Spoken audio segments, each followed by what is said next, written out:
अल्लाह के आगे साफ दिल से तौबा करो। उम्मीद है कि वो तुम्हारे गुनाह तुमसे दूर कर देगा और तुमको जन्नतों में जिनके नीचे नहरें बह रही हैं दाखिल करेगा।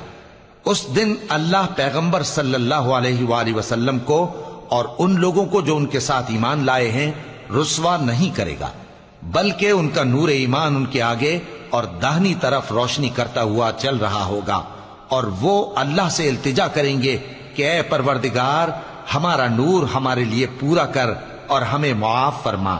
बेशक अल्लाह हर चीज पर